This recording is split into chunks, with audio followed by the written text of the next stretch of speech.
पुष्प द्वारा स्वागत करें।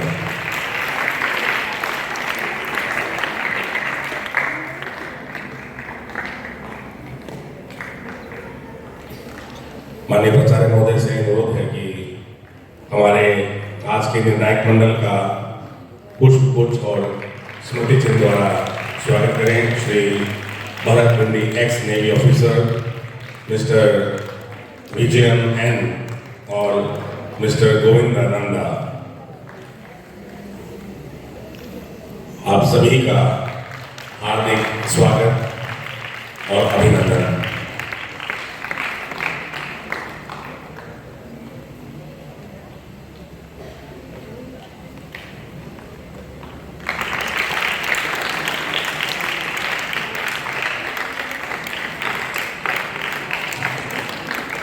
मैं माननीय प्राचार्य महोदय से अनुरोध करता हूं कि स्वागत उद्बोधन के साथ आज के कार्यक्रम का विधिवत शुभारंभ करें। उस पर बच्चे यहाँ आकर अपने विचार व्यक्त करेंगे और हमारे बीच में जो निर्णायक मंडल हैं और उनके मुखिया Shri Brijesh Mehta ji, deputy managing director L&T Larsen and Turbo, जो एक मल्टीनेशनल कंपनी है, इसकी ब्रांच एक स्किल ट्रेनिंग सेंटर यही वडनगर में खोला गया है। आप सब बच्चों को आते जाते पता होगा कि ये अपना स्पोर्ट्स कॉम्प्लेक्स है, उसके उस साइड में खुला। Plastic has become a very important and important role in our life. We have used our plastics in our day-to-day daily lives.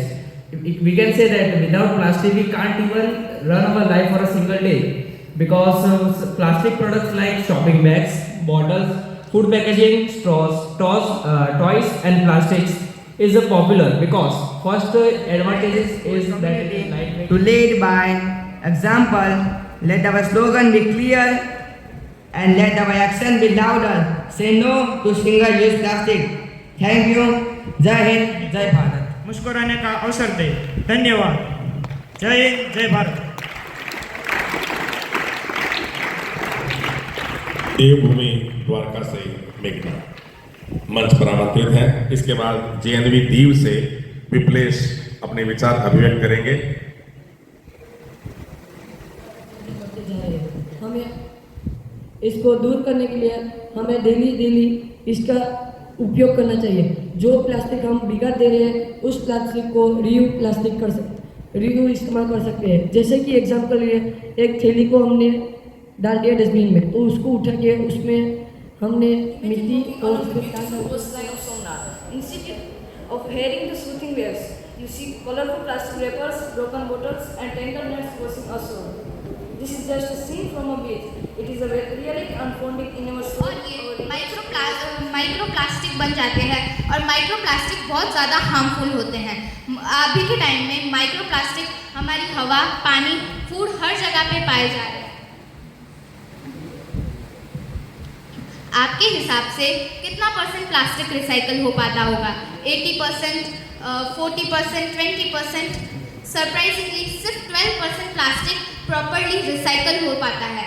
बाकी सारा प्लास्टिक लैंडफिल्स में, ओशियंस में जाता है, इधर उधर जाके वो पॉल्यूशन क्रिएट करता है।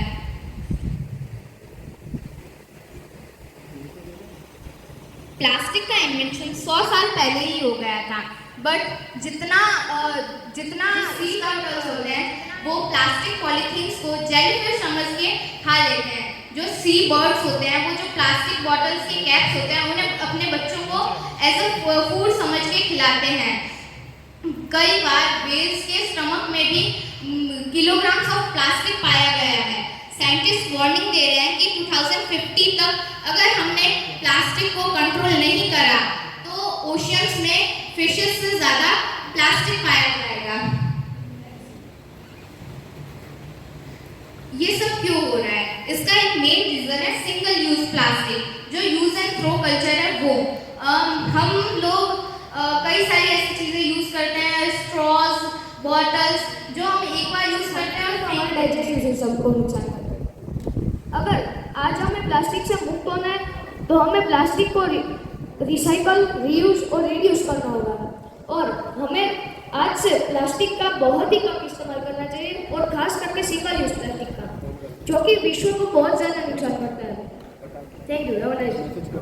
मैंने भी देखा है कि ये बहुत अच्छे अच्छे कंटेंट्स आपने लिए कंटेंट्स के लिए कुछ मार्किंग के लिए बोला गया था तो वो देना है, बट उसमें आपका एफर्ट्स कितना था कि जस्ट आप मतलब नेट से उस टॉपिक के ऊपर कुछ सर्च किए, कुछ चीज़ें आपने नोट कर ली उसमें से, और फिर उसमें और अच्छा क्या हो सकता था कि यहाँ पे आके आप सिर्फ उसको न सिर्फ पढ़ो नहीं, यहाँ आके आप उस चीज़ को समझो, अपने को याद करो उस चीज़ को, और इसके बाद में अच्छे से बगैर पढ़े आप उसको इधर प्रेजेंट करते हो तो और अच्छा दिखता है ये चीज़। बाकी एक छोटा सा मैं एग्जांपल दूंगा कि जैसे कि आपकी एज में ही अभी के जो जनरेशन वाले बच्चे हैं इस चीज़ को लेकर भी वो लोग भी बहुत ही अवेयर है। एक छोटा सा एग्जांपल दूंगा। हम लोग एक मेरी अपनी फैमिली कार में हम कहीं गए थे घूमने के लिए, मेरे साथ में आप एक एज की मेरी डॉटर थी उस टाइम पे कि हम आपसे कहला